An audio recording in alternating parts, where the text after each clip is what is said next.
کہ کس طریقے سے اس کو کور کرنا ہے۔ اور یہاں پہ مسکراہٹ کا ایموشنل مینجمنٹ میں بہت زیادہ کردار ہے۔ نبی پاک صلی اللہ علیہ وسلم کی مسکراہٹ ایسی تھی کہ مردہ دلوں کے اندر روشنی آ جایا کرتی تھی۔ حضرت جریر فرماتے میں نے نبی پاک کی زیارت پہلی دفعہ کی نا مسکرا رہے تھے، میں 10 سال تک زیارت کرتا رہا، اور حضور کے وصال سے چند دن پہلے بھی میں نے زیارت کی، جب بھی زیارت کی مسکرا رہے تھے۔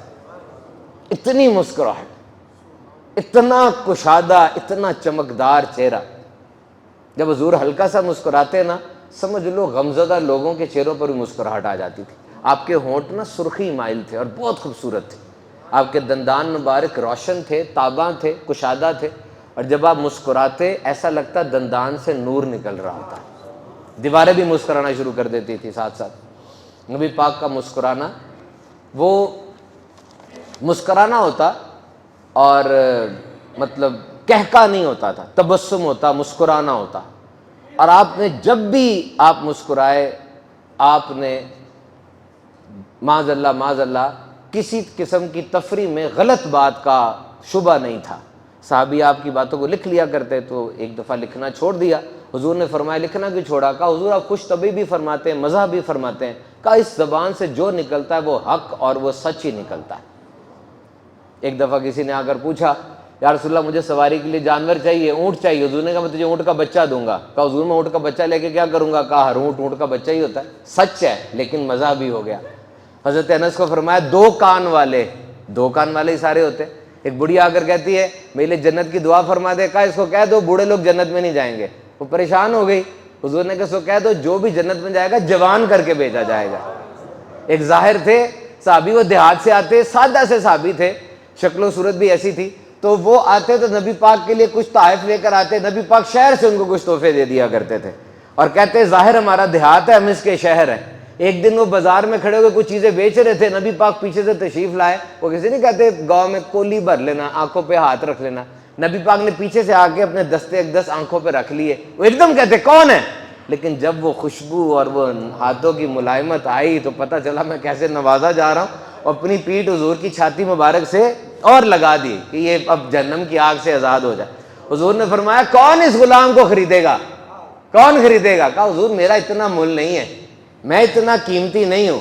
سرکار نے فرمایا اللہ اور اس کے رسول کے نزدیک تو بڑا قیمتی ہے۔ ہائے ہائے ہائے۔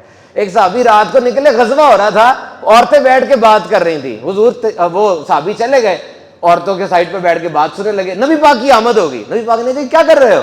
کہا او یا رسول اللہ وہ نا اونٹ میرا سرکش ہو گیا تھا، اس کی رسی ڈھونڈنے نکلا ہوں۔ اب وہ کہتے جب بھی نبی پاک کی زیارت ہوتی نبی پاک پوچھتے ہاں وہ تیری اونٹ کی سرکشی کا کیا بنا؟ اب وہ تھوڑے چکنے ہو گئے کہ نبی پاک کی جب زیارت ہوگی وہ یہ استفسار فرمائیں گے، تھوڑے چکنے سے ہو گئے۔ ایک دن وہ بعد میں آ کے نماز پڑھ رہے تھے، نبی پاک آئے اور ساتھ تشریف فرما ہو گئے، بیٹھ گئے۔ انہوں نے دل میں سوچا میں نماز لمبی کر دیتا ہوں۔ سرکار نے ارشاد فرمایا آج تو جتنی مرضی لمبی نماز کر دے میں بھی ادھر ہی بیٹھا ہوں۔ اور جیسے سلام پھیرا حضور نے پوچھا ہاں تیری اونٹ کی سرکشی کا کیا ہوا؟ کہا یا رسول اللہ جب سے آپ کے دامن کرم کو تھاما ہے نفس کی ساری سرکشی دور ہو گئی ہے۔ کیسا انداز ہے، ایسے تو نہیں صحابی واری واری جاتے تھے، کیسا انداز ہے، کیا پیارا طریقہ ہے۔ یہ آپ کو پتہ ہے ہم مذاق کرتے ہوئے گالیاں کیوں نکالتے ہیں؟ کیوں گالی نکالی جاتی ہے، گندا مذاق کیوں کیا جاتا ہے؟ پتہ ہے میں آپ کو بتاتا ہوں اس کی وجہ کیا ہے۔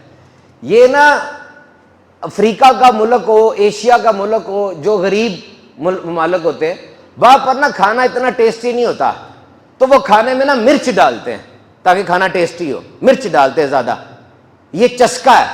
تو یاد رکھیں جب بندہ گالی نکالتا ہے یا جگت بازی کرتا ہے نا، یہ وہ اپنی اس بات میں چسکا ڈال رہا ہوتا ہے، شیطانی مزہ اور شیطانی چسکا ڈال رہا ہوتا ہے۔ کھانا مزے کا نہیں ہے، زیادہ مرچ ڈال دو، باتیں آتی نہیں ہے کرنی، وٹی نہیں ہے، الفاظ نہیں ہے، وکیبلری نہیں ہے، زیادہ گالیاں نکالنا شروع کر دو تاکہ وہ چیز سب اٹریکٹ ہو، سب وہ کرے۔